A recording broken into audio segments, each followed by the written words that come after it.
ಸ್ನೇಹಿತರೆ ನಮಸ್ಕಾರ, ನಾನು ರವೀಂದ್ರ ಜೋಶಿ. ಇಷ್ಟು ದಿವಸ ರಾಹುಲ್ ಗಾಂಧಿಯವರು ಡೊನಾಲ್ಡ್ ಟ್ರಂಪ್ ಅವರ ಹೇಳಿಕೆಯಿಂದ ಉತ್ತೇಜಿತರಾಗ್ತಾ ಇದ್ರು, ಉಲ್ಲಾಸಿತರಾಗ್ತಾ ಇದ್ರು. ಇನ್ನಿಲ್ಲದ ಹಾಗೆ ನರೇಂದ್ರ ಮೋದಿ ಅವರ ಮೇಲೆ ದಾಳಿಯನ್ನು ಮಾಡ್ತಾ ಇದ್ರು, ಇನ್ನಿಲ್ಲದ ಹಾಗೆ ಅವ್ರ ಮೇಲೆ ಪ್ರಹಾರವನ್ನು ನಡೆಸ್ತಾ ಇದ್ರು. ಆದರೆ ಈಗ ಸ್ವತಃ ರಾಹುಲ್ ಗಾಂಧಿಗೆ ಭಾಳ ದೊಡ್ಡದಂಥ ಮರ್ಮಾಘಾತವನ್ನು ಡೊನಾಲ್ಡ್ ಟ್ರಂಪ್ ಮಾಡಿದ್ದಾರೆ. ಡೊನಾಲ್ಡ್ ಟ್ರಂಪ್ ಇವರು ಭಾಳ ದೊಡ್ಡ ಮಟ್ಟದ ಸಹಾಯವನ್ನು ಇಷ್ಟು ದಿವಸ ಮಾಡಿದರು. ಆಪರೇಷನ್ ಸಿಂಧೂರಿಂದ ಹಿಡಿದು ಭಾರತದ ಎಕಾನಮಿಯಿಂದ ಹಿಡಿದು ಎಲ್ಲ ವಿಷಯದಲ್ಲೂ ಆ ಕಡೆಯಿಂದ ಡೊನಾಲ್ಡ್ ಟ್ರಂಪ್ ಅವರ ಹೇಳಿಕೆ, ನಿಮ್ಮ ರಫೇಲ್ ಬಿದ್ದಿದ್ದಾವೆ, ನಿಮ್ಮ ಎಕಾನಮಿ ಡೆಡ್ ಆಗಿದೆ, ಎಲ್ಲ ರೀತಿ ಅದೆಲ್ಲವನ್ನು ಪ್ರಯೋಗವಾಗಿ ಬಾಣವನ್ನಾಗಿ ಬಳಸ್ಕೊತಾ ಇದ್ದರು ರಾಹುಲ್ ಗಾಂಧಿಯವರು.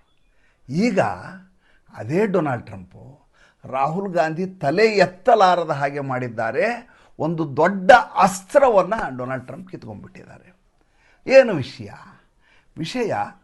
ನಿಮಗೆ ಗೊತ್ತಿದೆ. 2024 ಕೊನೆಯ ಹೊತ್ತಿಗೆ ಅಮೆರಿಕೆಯ ನ್ಯಾಯಾಂಗ ಇಲಾಖೆ ಗೌತಮ್ ಅದಾನಿ ಮತ್ತು ಅವರ ಸೋದರ ಅಳಿಯ ಆಕಾಶ್ ಅದಾನಿ ಮೇಲೆ ಭಾಳ ದೊಡ್ಡದಾದಂಥ ಕ್ರಿಮಿನಲ್ ಮೊಕದ್ದಮೆಯನ್ನು ದಾಖಲು ಮಾಡಲಾಯಿತು.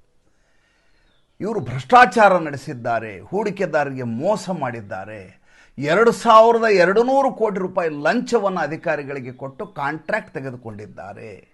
ಆದ್ದರಿಂದ ಇವರನ್ನು ಬಂಧಿಸಬೇಕು ಅಂತ DOJ ಹೇಳಿತು, ಡಿಪಾರ್ಟ್ಮೆಂಟ್ ಆಫ್ ಜಸ್ಟಿಸ್. ಅಲ್ಲಿ ಪ್ರಾಸಿಕ್ಯೂಷನ್ ಆ ರೀತಿಯ ಕ್ರಿಮಿನಲ್ ಆರೋಪಗಳನ್ನು ಮಾಡಿತ್ತು. ಯಾವಾಗ ಈ ರೀತಿ ಆರೋಪ ಬಂತು, ಏನು ರಾಹುಲ್ ಗಾಂಧಿನ ಹಿಡಿದವರಿಲ್ಲ. ಎಂಥ ಹೊಡೆತ ನರೇಂದ್ರ ಮೋದಿ ಅವರಿಗೆ. ನರೇಂದ್ರ ಮೋದಿ ಅವ್ರ ಜೊತೆ ಇರುವಂಥ ಗೌತಮ್ ಅದಾನಿಗೆ ಅಮೇರಿಕಾ ಕೋರ್ಟ್ನಲ್ಲಿ ಈ ರೀತಿ ಕೇಸ್ ಬಿದ್ದಿದೆ. ವಾಸ್ತವವಾಗಿ ಪ್ರಕರಣ ಏನು ಅಂತ ಹೇಳ್ತೇನೆ, ಆವಾಗ ನಿಮಗೆ ಇದು ಅರ್ಥ ಆಗತ್ತೆ. ಸುಮ್ಮನೆ ಕ್ರಿಮಿನಲ್ ಮೊಕದ್ದಮೆ ಅಂದರೆ ಇದು ಗೊತ್ತಾಗೋದಿಲ್ಲ. ಇದು ಭಾಳ ತೀಕ್ಷ್ಣವಾಗಿ ಒಳಗಡೆ ಹೋಗಿ ಅಧ್ಯಯನ ಮಾಡಿ ಮಾಡಬೇಕಿದ್ದು ಕೆಲಸ. ನಿಮಗೆ ಗೊತ್ತು, ಗೌತಮ್ ಅದಾನಿಯವರ ಸೋಲಾರ್ ಎನರ್ಜಿ ಕಂಪ್ನಿ ಇದೆ. ಈ ಸೋಲಾರ್ ಎನರ್ಜಿ ಬರುತ್ತೆ ಅಂದರೆ ಸೂರ್ಯನಿಂದ ವಿದ್ಯುತ್ತನ್ನು ಉತ್ಪಾದನೆ ಮಾಡೋದು. ಉತ್ಪಾದನೆ ಮಾಡಿದ್ದನ್ನು ಇಟ್ಕೊಂಡು ಏನು ಮಾಡೋದು? ಇದನ್ನ ಯಾರಿಗಾರು ಮಾರಬೇಕಲ್ವಾ? ಯಾರಿಗೆ ಮಾರಬೇಕು? ಅದು ಭಾರತದಲ್ಲಿರುವಂಥ ಯಾವುದಾದ್ರೂ ರಾಜ್ಯ ಸರ್ಕಾರಗಳಿಗೆ ಮಾರಬೇಕು. ಭಾರತದಲ್ಲಿರುವ ರಾಜ್ಯ ಸರ್ಕಾರಗಳ ಸ್ಥಿತಿ ಹೇಗಿದೆ ಅಂದರೆ, ಇವರು ವಿದ್ಯುತ್ತನ್ನು ಅವರಿಗೆ ಕೊಟ್ಟರೂ ಕೂಡ ಅವರಿಂದ ದುಡ್ಡನ್ನು ವಸೂಲಿ ಮಾಡಲಿಕ್ಕೆ ಆಗೋದಿಲ್ಲ. ಯಾಕಂದರೆ ಬಹಳಷ್ಟು ರಾಜ್ಯಗಳು ಉಚಿತವಾಗಿ ವಿದ್ಯುತ್ತನ್ನು ಬಳಕೆದಾರರಿಗೆ ಕೊಡ್ತಾ ಇದ್ದಾವೆ. ಸರ್ಕಾರದ ಎಕ್ಸ್ಚೆಕರ್ನಲ್ಲಿ ದುಡ್ಡಿಲ್ಲ, ಆಟ ಆಡಿಸ್ತಾರೆ, ದುಡ್ಡನ್ನೇ ವಸೂಲಿ ಮಾಡಲಿಕ್ಕೆ ಆಗೋದಿಲ್ಲ ಅನ್ನುವಂಥ ಕಾರಣಕ್ಕೋಸ್ಕರ ಈ solar energy corporation of India limited ಅಂತ ಒಂದು ಕಂಪ್ನಿ ಇದೆ. ಅದಕ್ಕೆ ಇದು ರೆಗ್ಯುಲೇಟರಿ ಅಥಾರಿಟಿ ಮತ್ತು ಇದು ಫೆಸಿಲಿಟೇಟರ್. ಇದು ಅಂದರೆ ತಾನು ವಿದ್ಯುತ್ತನ್ನು ತೆಗೆದುಕೊಂಡು ಬೇರೆ ರಾಜ್ಯಗಳಿಗೆ ಮಾರಾಟವನ್ನು ಮಾಡ್ತದೆ. ಅವರ ಬೇಡಿಕೆಯಿಂದ ಅದಕ್ಕೆ ಅನುಗುಣವಾಗಿ ಒಂದು ರೇಟನ್ನು ಫಿಕ್ಸ್ ಮಾಡಿ ಮಾರಾಟ ಮಾಡ್ತಾರೆ. ಗೌತಮ್ ಅದಾನಿ ಏನು ಮಾಡ್ತಾರೆ, ನೇರವಾಗಿ ಈ SCCI ಕೊಡ್ತಾರೆ. SCCI ಅಂದರೆ ಅದೇ solar energy corporation of India limited, sun for ever ಅಂತ ಅವರ ಉಪಶೀರ್ಷಿಕೆ. ಸನ್ ಫಾರ್ ಎವರ್, ಎಷ್ಟು ಚೆನ್ನಾಗಿದೆ ನೋಡಿ. ಹೀಗೆ ಕೊಟ್ಟಂಥ ವಿದ್ಯುತ್ತನ್ನು ಆಂಧ್ರ ಪ್ರದೇಶದ ಜಗನ್ ರೆಡ್ಡಿ ವಿದ್ಯುತ್ತನ್ನು ಅದೇನಾಗಿತ್ತು, ಈ SCCI ಅವ್ರ ರೇಟ್ ಏನು ಫಿಕ್ಸ್ ಮಾಡಿದಾರಲ್ಲ, ಅದು ಮಾರುಕಟ್ಟೆಗಿಂತ ಹೆಚ್ಚಿನ ರೇಟ್ ಇದೆ, ಅದು ಆ ರೇಟಿಗೆ ನಾವು ಖರೀದಿ ಮಾಡಲಿಕ್ಕೆ ಆಗೋದಿಲ್ಲ ಅಂತ ಆಂಧ್ರ ಪ್ರದೇಶದ ಮುಖ್ಯಮಂತ್ರಿ ಜಗನ್ ರೆಡ್ಡಿ ಹೇಳ್ತಾರೆ. ಆವಾಗ ಈ ಗೌತಮ್ ಅದಾನಿ ಕಂಪ್ನಿಯವರು $2200 ಕೋಟಿ ರೂಪಾಯಿ ಲಂಚ ಕೊಟ್ಟಿದ್ದಾರೆ. ಅಂದರೆ $265 ಮಿಲಿಯನ್ ಲಂಚವಾಗಿ ಆಂಧ್ರ ಪ್ರದೇಶದ ಅಧಿಕಾರಿಗಳಿಗೆ ನೀಡಿದ್ದಾರೆ. ಮಜಾ ನೋಡಿ, ವಿಚಿತ್ರ ನೋಡಿ ಹೆಂಗಿದೆ ಅಂದರೆ, ಸೋಲಾರ್ ಎನರ್ಜಿ ಉತ್ಪನ್ನ ಆಗೋದು ಎಲ್ಲಿ ಸ್ವಾಮಿ? ಭಾರತದಲ್ಲಿ ಗೌತಮ್ ಅದಾನಿ ಉತ್ಪನ್ನ ಮಾಡಿದ್ದಾರೆ. ಮಾರ್ತಾ ಇರೋದು ಯಾರಿಗೆ ಸ್ವಾಮಿ? ಭಾರತದಲ್ಲಿರುವಂಥ ಒಂದು ರಾಜ್ಯಕ್ಕೆ ಮಾರ್ತಾ ಇದ್ದಾರೆ. ಲಂಚವನ್ನು ಯಾರಿಗೆ ಕೊಡ್ತಾ ಇದ್ದಾರೆ ಸ್ವಾಮಿ? ಭಾರತ ದೇಶದಲ್ಲಿರುವಂಥ ಒಂದು ರಾಜ್ಯದ ಅಧಿಕಾರಿಗಳಿಗೆ ಲಂಚ ಕೊಟ್ಟು ಕಾಂಟ್ರಾಕ್ಟ್ ತೆಗೆದುಕೊಳ್ಳಿಕ್ಕೆ ಪ್ರಯತ್ನ ಮಾಡಿದ್ದಾರೆ. ಹಂಗಾರೆ ಅಮೇರಿಕಾದಲ್ಲಿ ಯಾಕೆ ಕೇಸು? ಯಾರ್ಯಾದರೂ ಯೋಚನೆ ಮಾಡಿದರೆ ಸ್ಪಷ್ಟವಾಗಿ ಅನ್ಸತ್ತಲ್ವಾ? ಡೀಲ್ ನಡೆದಿರೋದು ಭಾರತ ದೇಶದಲ್ಲಿ, ಭ್ರಷ್ಟಾಚಾರ ಮಾಡಿರೋದು ಭಾರತದ ಕಂಪ್ನಿ, ಲಂಚ ತೊಗೊಂಡವ್ರು ಭಾರತದ ಅಧಿಕಾರಿಗಳು. ನೀವು ಯಾಕ್ರಿ ನಮ್ಮ ಮೇಲೆ ಕೇಸ್ ಹಾಕ್ತೀರಿ ಅಂತ ಕೇಳ್ಬೋದು. ಆದರೆ ಅಮೇರಿಕೆಯ ಕಾನೂನು ಒಂದು ಮಾತನ್ನು ಹೇಳುತ್ತೆ. ಏನಂತ ಹೇಳುತ್ತೆ ಅಂದರೆ, ಅವ್ರ ಕಾನೂನಿದೆ. ಏನಂತಂದರೆ, ಅಮೇರಿಕೆಯ ವ್ಯವಸ್ಥೆಯ ಪ್ರಕಾರ ಯಾವುದೇ ವಿದೇಶದಲ್ಲಿ ನೀವು ಹೋಗಿ ವ್ಯಾಪಾರ ಮಾಡಿದರೆ, ವಹಿವಾಟು ಮಾಡಿದರೂ ಕೂಡ ಯಾರಿಗೂ ಲಂಚವನ್ನು ಕೊಡುವ ಹಾಗಿಲ್ಲ, ಭ್ರಷ್ಟಾಚಾರ ಮಾಡುವ ಹಾಗಿಲ್ಲ, ಲಂಚ ಕೊಡುವ ಹಾಗಿಲ್ಲ, ಲಂಚ ತೆಗೆದುಕೊಳ್ಳುವ ಹಾಗಿಲ್ಲ ಅಂತ ಅಲ್ಲೊಂದು ಕಾನೂನಿದೆ. ತದ್ವಿರುದ್ಧವಾಗಿ ಯುರೋಪ್ನಲ್ಲಿ ಸ್ಪಷ್ಟವಾಗಿ ಲಂಚವನ್ನೇ ಅಕೌಂಟಿನಲ್ಲಿ ತೋರಿಸ್ಬೋದು ಅನ್ನೋಂಥ ವ್ಯವಸ್ಥೆ ಇದೆ. ಈಗ ನಿಮ್ಮ ಕಂಪ್ನಿಗೆ ಇಷ್ಟು $1 ಮಿಲಿಯನ್ ಇನ್ಕಮ್ ಆಗಿದೆ, ಅದರಲ್ಲಿ ಫೆಸಿಲಿಟೇಷನ್ಗೆ ಇಷ್ಟು, ಲಂಚ ಕೊಡಲಿಕ್ಕೆ ಇಷ್ಟು ಅಂತ ಬೇರೆ ಭಾಷೆಯಲ್ಲಿ ಅದನ್ನು ಮೈನಸ್ ಮಾಡಿ ಆದಾಯವನ್ನು ತೋರಿಸ್ಬೋದು. ಈಗ $10 ಮಿಲಿಯನ್ ಬಂದಿದೆ ಅಂದರೆ $1 ಮಿಲಿಯನ್ ನಾನು ಲಂಚ ಕೊಟ್ಟಿದ್ದೀನಿ ಅಂತ ಅದರಲ್ಲಿ ತೋರಿಸಿ $9 ಮಿಲಿಯನ್ ಮಾತ್ರ ನಮ್ಮ ಆದಾಯ ಅಂತ ತೋರಿಸುವ ವ್ಯವಸ್ಥೆ ಯುರೋಪ್ ದೇಶಗಳಲ್ಲಿ ಇದೆ. ಇದು ಡೊನಾಲ್ಡ್ ಟ್ರಂಪಿಗೆ ಯಾವತ್ತೂ ಕಾಡ್ತಾ ಇರುವಂಥ ವಿಚಾರ. ವಿದೇಶದವರು ಡಾಣಾಡಂಗುರವಾಗಿ ಬಹಿರಂಗವಾಗಿ ಕಾಂಟ್ರಾಕ್ಟ್ಗಳಿಗೆ, ಟೆಂಡರ್ಗಳಿಗೆ, ಆಕ್ಷನ್ಗಳಿಗೆ ಲಂಚ ಕೊಟ್ಟು ತಗೋತಾರೆ. ಅಮೇರಿಕಾದಲ್ಲಿ ಮಾತ್ರ ಈ ವ್ಯವಸ್ಥೆಯಲ್ಲಿ ಇದು ಯಾವ ಸಿಸ್ಟಮ್ ಇದು ಅಂತ ಯಾವಾಗಲೂ ಇಂಥ ಕಾನೂನುಗಳನ್ನೆಲ್ಲ ಕಿತ್ತೊಗಿಬೇಕು ಅಂತ ಡೊನಾಲ್ಡ್ ಆತ ಒಬ್ಬ ಮೂಲತಃ ವ್ಯಾಪಾರಿ, ಲಂಚ ಕೊಟ್ಟು ವ್ಯಾಪಾರ ಮಾಡೋ ಮನುಷ್ಯ. ನೀವು ಲಂಚ ಕೊಡಲಾರ್ದೆ ದಂಧೆ ಮಾಡೋ ಅಂದರೆ ಹೆಂಗೆ ಅಂತ ಆತ ಕೇಳಿರೋದು. ಯಾವಾಗ ಈಗ ಅದು ಬಿಟ್ಬಿಡಿ, ಗೌತಮ್ ಅದಾನಿ ಆಕಾಶ್ ಅದಾನಿ ಪ್ರಕರಣಕ್ಕೆ ಬರೋಣ. ಈ ಪ್ರಕರಣದಲ್ಲಿ ಏನಾಗಿದೆ ಅಂದರೆ ಕಂಪನಿ ಭಾರತದ್ದಾದರೂ, ಫೆಸಿಲಿಟೇಷನ್ ಭಾರತದ ಕಂಪನಿ ಮಾಡಿದರು, ಮೀಡಿಯೇಟ್ರಾಗಿ ತೆಗೆದುಕೊಳ್ತಾ ಇರೋದು ಭಾರತದ ಅಧಿಕಾರಿಗಳಾದರೂ ಕೂಡ ಇದರ ಹೂಡಿಕೆದಾರ ಕೆಲವೊಬ್ಬರು ಅಮೇರಿಕಾದಲ್ಲಿದ್ದಾರೆ. ನಮ್ಮ ಹೂಡಿಕೆದಾರರನ್ನು ಕತ್ತಲಲ್ಲಿಟ್ಟು ನೀವು ಲಂಚದ ವ್ಯವಹಾರ ಮಾಡಿದ್ದೀರಿ, ನಮ್ಮ ಹೂಡಿಕೆದಾರರಿಗೆ ಅವಮಾನ ಆಗಿದೆ, ಇದು ಮೋಸ ಆಗಿದೆ ಅಂತ ಡಿಪಾರ್ಟ್ಮೆಂಟ್ ಆಫ್ ಜಸ್ಟಿಸ್ನ ಪ್ರಾಸಿಕ್ಯೂಟರ್ಸು ಕೇಸ್ ಹಾಕಿದ್ದು, ಕ್ರಿಮಿನಲ್ ಮೊಕದ್ದಮೆ. ನೋಡಿ, ಈ ಅದಾನಿ ಜಗತ್ತಿನ ಎಲ್ಲ ದೇಶಗಳಲ್ಲಿ ಹೈಫಾ ಪೋರ್ಟ್ನಿಂದ ಹಿಡಿದು ಅರ್ಜೆಂಟೀನಾದಿಂದ ಹಿಡಿದು ಎಲ್ಲ ಕಡೆ ಕಾಂಟ್ರಾಕ್ಟ್ಗಳಿದಾವರು. ಒಂದು ದೇಶ ಅಲ್ಲ, 2 ದೇಶ ಅಲ್ಲ, ಎಲ್ಲ ಕಡೆ ಅವ್ರು ಕಾಂಟ್ರಾಕ್ಟ್ ಇದ್ದಾವೆ. ಭಾರತ ಏನೋ ಆತನನ್ನು ಹಸ್ತಾಂತರ ಮಾಡದೇ ಇರ್ಬೋದು, ಗೌತಮ್ ಅದಾನಿಯನ್ನು ಹಸ್ತಾಂತರ ಮಾಡಲಿಕ್ಕಿಲ್ಲ. ನಮ್ಮವ್ರಿಗೆ ಕರ್ಕೊಂಡೋಗಿ ನಾವು ಹೋಗಿ ಜೈಲಿಗೆ ಹಾಕಿ ಅಂತ ಹೇಳೋಂಗಿಲ್ಲ. ಆದರೆ ಈತ ಬೇರೆ ದೇಶಗಳಿಗೆ ಹೋದಾಗ ಅಲ್ಲಿ ಅವರ ಟ್ರೀಟಿ ಇರುತ್ತೆ, ಎಕ್ಸ್ಟ್ರಾಡಿಷನ್ ಟ್ರೀಟಿ ಅಂತ ಅಮೆರಿಕ ಜೊತೆ ಮಾಡಿಕೊಂಡ್ರೆ ಆವಾಗ ಅವರು ಹಸ್ತಾಂತರಿಸಲೇಬೇಕಾಗತ್ತೆ ಯಾವುದೋ ಒಂದು ದೇಶದವರು. ಇದು ಯಾವತ್ತಿದ್ರೂ ತಾಪತ್ರಯವೇ ಮತ್ತು ಅಪಕೀರ್ತಿ ತರುವಂಥ ಕೆಲಸ. ಗೌತಮ್ ಅದಾನಿ, ಆಕಾಶ್ ಅದಾನಿ ಏನು ಮಾಡಿದರು, ಮಾಮಾಳಿಯ ಸೇರಿ ಈತನಿಗೆ ಬೇಕಾದಂಥ ಒಬ್ಬ ವಕೀಲನನ್ನು ಹಿಡಿದ್ರು. ಡೊನಾಲ್ಡ್ ಟ್ರಂಪಿಗೆ ಬೇಕಾದಂಥ ಒಬ್ಬ ವಕೀಲನನ್ನು ಬುಕ್ ಮಾಡಿದರು, ಸಾಲಿಸಿಟರ್ ಅಂತಾರೆ. ಬುಕ್ ಮಾಡಿ ಆತನಿಗೆ ಹೇಳಿದರು, ನಾನು ಅಮೇರಿಕಾದಲ್ಲಿ $10 ಮಿಲಿಯನ್ ಇನ್ವೆಸ್ಟ್ ಮಾಡ್ತೇನೆ, $10 ಮಿಲಿಯನ್, ಜೊತೆಗೆ 15,000 ಜನರಿಗೆ, ನಿಮ್ಮ ಅಮೇರಿಕನರಿಗೆ ಉದ್ಯೋಗ ಕೊಡ್ತೀನಿ. ಅನಗತ್ಯವಾಗಿ ಕಿರುಕುಳ ಆಗ್ತಾ ಇರುವಂಥ ಈ ಪ್ರಕರಣವನ್ನು ಕೈ ಬಿಡಬೇಕು. ಯಾಕೆಂದರೆ ನಾನು ಇದರಲ್ಲಿ ಲಂಚ ಕೊಟ್ಟಿಲ್ಲ, ಆಮೇಲೆ ಆ ಸರ್ಕಾರ ಅವತ್ತಿನ ದಿವಸ ಒಪ್ಕೊಳ್ಳಿಲ್ಲ.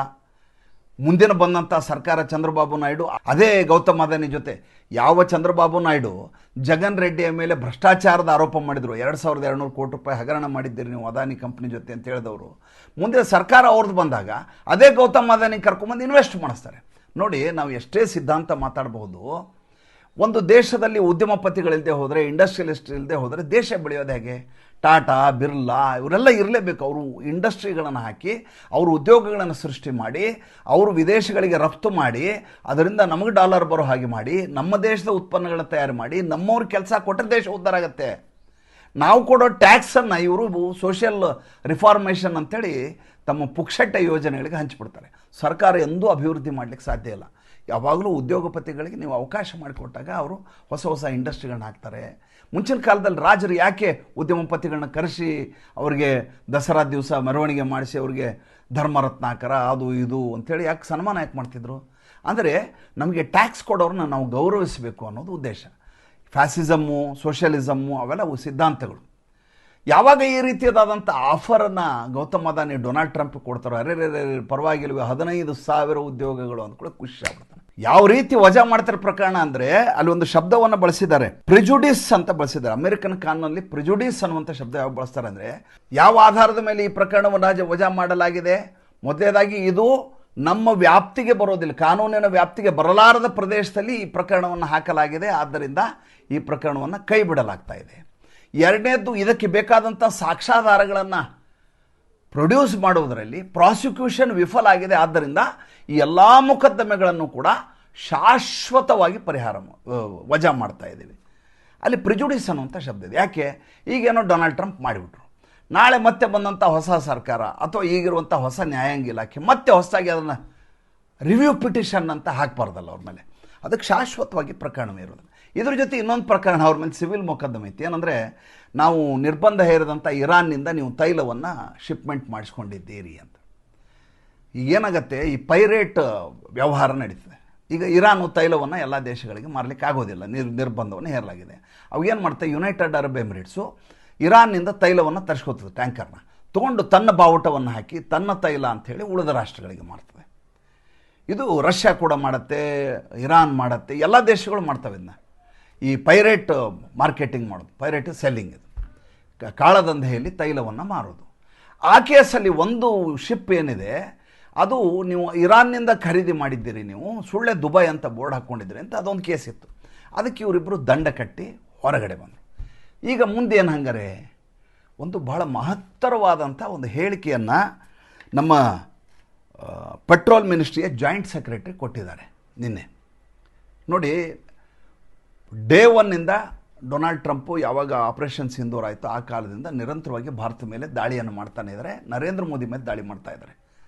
ಪ್ರತಿ ಬಾರಿ ಒಂದಿಲ್ಲ ಒಂದು ಕಾರಣ ಇದೆ. ರಫೈಲ್ ಬಿದ್ದೋಯ್ತು, ನಾನೇ ಯುದ್ಧ ನಿಲ್ಲಿಸಿದೆ, ನಿಮ್ಮ ಒಟ್ಟು ರಫೈಲುಗಳ ಬಿದ್ದ ಸಂಖ್ಯೆ 5, 6, 8, 10, 12ರವರೆಗೂ ತೊಗೊಂಡೋದ್ರು.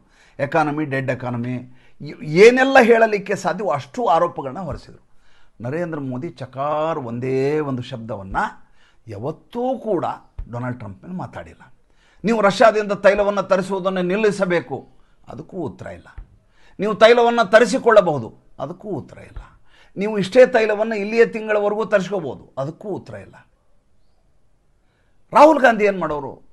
ಇಲ್ಲ, ನಿಮಗೆ ಬ್ಲ್ಯಾಕ್ ಮೇಲ್ ಮಾಡ್ತಾ ಇದೆ ಅಮೇರಿಕಾ ಕಂಡು ಹೆದರಿದ್ದಾರೆ ಯಾರು? ನರೇಂದ್ರ ಮೋದಿ. ನರೇಂದರ್ ಸರೆಂಡರ್. ಯಾರೆದ್ರಿಗೆ ಸರೆಂಡರ್? ಡೊನಾಲ್ಡ್ ಟ್ರಂಪ್ ಎದುರಿಗೆ ಸರೆಂಡರ್. ಯಾಕೆ ಸರೆಂಡರ್? ಅವ್ರ ಮೇಲೆ ಇವರ ಮಿತ್ರರಾದಂಥ ಅದಾನಿಯವ್ರ ಮೇಲೆ ಕೇಸ್ ಇದ್ದಾವೆ. ಏನಾದರೂ ಡೊನಾಲ್ಡ್ ಟ್ರಂಪ್ ವಿರುದ್ಧ ಮಾಡ್ಕೊಂಡ್ಬಿಟ್ರೆ ಗೌತಮ್ ಅದಾನಿಗೆ ತೊಂದರೆ ಆಗುತ್ತೆ, ಜೈಲಿಗೆ ಹಾಕಿಬಿಡ್ತಾರೆ.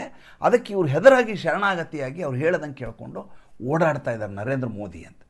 ಈಗ ಹೇಗೆ ಮೆಲೋನಿ ಮತ್ತು ಮೋದಿ ಸೇರಿ ಮೆಲೋಡಿ ಅಂತ ಮೆಲೋನಿ ಮಾಡ್ಕೊಂಡ್ರಲ್ಲ, ಹಾಗೆ ಈತ ಒಂದು ಕಾಯಿನ್ ಮಾಡಿದ್ದ ಒಂದು ಶಬ್ದವನ್ನು, ಏನಂತ? ಅದಾನಿ ಪ್ಲಸ್ ಮೋದಿ ಸೇರಿ ಮೊದಾನಿ ಅಂತ ಈತ ಹೇಳ್ಕೊಂಡು ಓಡಾಡ್ತಾ ಇದ್ರು ರಾಹುಲ್ ಗಾಂಧಿ. ಅದು ಕಾಯಿನ್ ಆಗಲಿಲ್ಲ, ಪಾಪ್ಯುಲರ್ ಆಗಲಿಲ್ಲ, ಈತ ಮಾಡಿದ್ದು ಯಾವ ಮಾತು ನಡೆಯಲ್ಲ, ಅದು ಬೇರೆ ವಿಚಾರ. ಆದರೆ ಅದಾನಿಗೆ ಅಮೇರಿಕೆ ಮೇಲೆ ಕೇಸ್ ಇದ್ದಾವೆ, ಜೈಲಿಗೆ ಹೋಗ್ತಾರೆ. ನರೇಂದ್ರ ಮೋದಿ ಹೇಗಾದರೂ ಮಾಡಿ ಬಿಡಿಸ್ಲಿಕ್ಕೆ ಪ್ರಯತ್ನ ಮಾಡ್ತಾ ಇದ್ದಾರೆ. ಅವ್ರು ಹೇಳಿದ್ದಕ್ಕೆ ರಷ್ಯಾದಿಂದ ತೈಲ ತರಿಸುವುದನ್ನು ಹೆದರಿಕೊಂಡು ತೈಲವನ್ನು ತರಿಸೋದು ನಿಲ್ಲಿಸಿದ್ದಾರೆ ಅಂತ ಪ್ರತಿ ದಿವಸ ದಾಳಿ ಮಾಡ್ತಾಯಿದ್ರು. ನಿನ್ನೆ ಎಂಥ ಸ್ಟೇಟ್ಮೆಂಟ್, ಯಾವ ಕಾಲಘಟ್ಟದಲ್ಲಿ ಕೊಟ್ಟಿದ್ದಾರೆ, ಎಂಥ ಸಂದಿಗ್ಧ ಸಂದರ್ಭದಲ್ಲಿ ಕೊಟ್ಟಿದ್ದಾರೆ, ಎಂಥ ಕಾಲಘಟ್ಟದಲ್ಲಿ ಕೊಟ್ಟಿದ್ದಾರೆ ಅಂದರೆ, ಮಾರ್ಕೋ ರೂಬಿಯೋ ಭಾರತಕ್ಕೆ ಬಂದು ಹೇಳಿದ್ದಾರೆ 3 ದಿವಸದ ಭೇಟಿ. ಅದು ಯಾಕೆ ಅಂತ ಮುಂದಿನ ಸಂಚಿಕೆಯಲ್ಲಿ ಹೇಳ್ತೀನಿ. ಮಾರ್ಕೋ ರೂಬಿಯೋ ವಿದೇಶಾಂಗ ಸಚಿವ, ಅಮೇರಿಕೆಯ ವಿದೇಶಾಂಗ ಸಚಿವ ಭಾರತದಲ್ಲಿ 3 ದಿವಸ ಯಾಕೆ ಉಳ್ಕೊತಾರೆ? ಅಂಥದ್ದೇನು ಕೆಲಸ ಇದೆ ಭಾರತದಲ್ಲಿ ಈಗ, ಅದು ಈ ಕಾಲಘಟ್ಟದಲ್ಲಿ?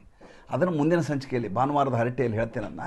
ಈಗ ಈ petrol ministry joint secretary statement ಕೊಟ್ಟಿದ್ದಾರೆ. ಏನು ಸ್ಟೇಟ್ಮೆಂಟು ಅಂದರೆ, ನಾವು ರಷ್ಯಾದಿಂದ ತೈಲವನ್ನು ಮೊದಲೂ ತರಿಸ್ತಾ ಇದ್ವಿ, ಈಗಲೂ ತರಿಸ್ತೀವಿ, ಮುಂದೆಯೂ ತರಿಸುತ್ತೇವೆ. ಮಾರ್ಕೋ ರೂಬಿಯೋ ಭಾರತದಲ್ಲಿದ್ದಾಗ ಹೇಳಿರೋ ಮಾತಿದು. ಅಂದರೆ ಡೊನಾಲ್ಡ್ ಟ್ರಂಪ್ ಕೇಳ್ಕೊಂಡು ನಾವು ಯಾವುದು ವ್ಯವಹಾರ ಮಾಡೋದಿಲ್ಲ. ನೀ ಕೇಸ್ ವಜಾ ಮಾಡು ಬಿಡು, ನಾವು ಮಾಡಬೇಕಾದ ಕೆಲಸ ಮಾಡೇ ಮಾಡ್ತೀವಿ, ನೀವು ಏನು ಮಾಡ್ಕೋತೀರಿ ಮಾಡ್ಕೊಳ್ಳಿ ಅನ್ನುವಂಥ ದಾರ್ಷ್ಟ್ಯಕ್ಕೆ ಭಾರತ ಸರ್ಕಾರ ಬಂದು ನಿಂತಿದೆ. ಇದು ರಾಹುಲ್ ಗಾಂಧಿಗೆ ಭಾಳ ದೊಡ್ಡ ಮಟ್ಟದ ಏಟು. ಯಾಕೆಂದರೆ ಒಂದೊಂದು ಆತ ಯಾವ್ಯಾವ ವಿಷಯ ತಗೋತಾನೋ ಅದೆಲ್ಲ ಮಿಸ್ಫೈರ್ ಆಗಿಬಿಡತ್ತೆ ಅವ್ರಿಗೆ. ಈ ಬಾರಿ ಅದಾನಿ ಮೇಲೆ ಇದು ಕೇಸ್ ಎಲ್ಲ ವಿಡ್ರಾ ಆಗಿದ್ದಕ್ಕೆ ಆತನ ಶೇರುಗಳೆಲ್ಲ ಮೇಲೆ ಹೋದವು. ನಿನ್ನೆ ರಾಹುಲ್ ಗಾಂಧಿ ಬೆಪ್ಪಾಗಿ ಕೂತ್ಕೊಂಡ್ರು. ಅಂತಾರಾಷ್ಟ್ರೀಯ ವಿದ್ಯಮಾನಗಳು ಎಷ್ಟು ಇಂಟ್ರೆಸ್ಟಿಂಗ್ ಇರ್ತಾವೆ ನೋಡಿ. ನಮ್ಮಲ್ಲಿ ಭಾಳಷ್ಟು ಜನರಿಗೆ ಇದು ಮಾಹಿತಿಯೇ ಇರೋದಿಲ್ಲ. ನಾನು ಅದಕ್ಕೆ ಕೂತ್ಕೊಂಡಿದ್ದನ್ನೆಲ್ಲ ಅಧ್ಯಯನ ಮಾಡಿ ಬರ್ಕೊಂಡು ನೋಟ್ಸ್ ಮಾಡಿಕೊಂಡು ತಮಗೆ ಹೇಳಬೇಕು ಅನ್ನುವಂಥ ಉಮೇದಿನಲ್ಲಿ ಹೇಳಿದ ಸಂಚಿಕೆ ಹೇಗೆ ಅನ್ನಿಸ್ತು ದಯವಿಟ್ಟು ತಿಳಿಸಿ. ನಮ್ಮ ಮುಕ್ತ ಪತ್ರಿಕೋದ್ಯಮಕ್ಕೆ ಆರ್ಥಿಕವಾಗಿ ಬೆಂಗಾವಲಾಗಿ ನಮಸ್ಕಾರ.